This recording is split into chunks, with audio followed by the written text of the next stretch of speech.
to put myself in a position so I can have a title fight. Hearns gained notice by knocking out his first 17 opponents, while Leonard rode the fast track of his Olympic success and an exciting but short pro career to an early title shot. It was a fight that I lacked experience, but I had more heart and determination and more conditioning. I wanted it more than he did. It's like winning the gold medal. You know, you've beaten the best in the world, and it's a feeling of great accomplishment, self-accomplishment. It's something that you did. Instead of going for the Olympic gold, Hearns went for a world championship. He was 21 years old when he stung Pepino Cuevas. I was not really that confident, but I knew that it was time for him. I thought with all of his amateur experience, it was time for him to go out and make his move one way or the other.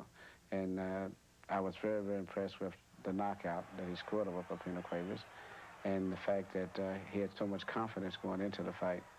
Thomas Hearns' reputation was just as big as Ray Leonard's was, because I was doing the same thing. I was on the same trail he was on, and we were doing basically the same thing. Okay, only problem was Thomas Hearns did not go to the Olympics, but Thomas Hearns was the world champion also. No one knew who Tommy Hearns was other than boxing people, the boxing fraternity.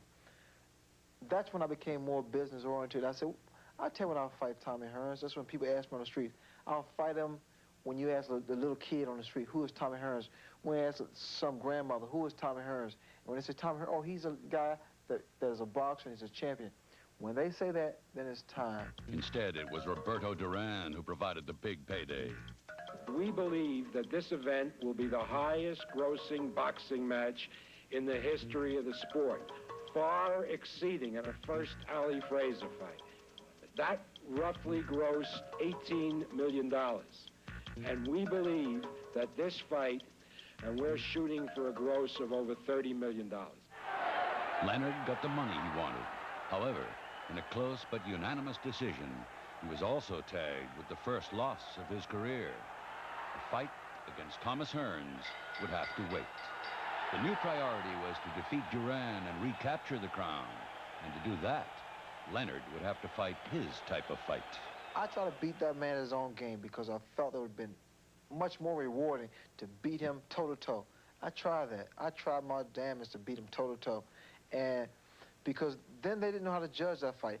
They didn't know how to score the fight. As far as the criteria, the judge didn't know how to score Sugar Ray Leonard standing toe-to-toe with this Roberto Duran, and that's what I did to him. Duran 2, that was Ray Leonard. That was true Sugar Ray Leonard. That was, Ray showed what boxing is all about. Hit and not be hit. It's the first time anyone's gone swimming without getting wet. I mean, Ray was at his best. That evening, Sugar Ray Leonard put on a dazzling exhibition of his multi-talented ring skills. Finally, in round 8, the frustrated Panamanian champion with those legendary hands of stone found himself forced to utter the infamous words, "No mas, no mas." Revenge was especially sweet for Sugar Ray. Now at last,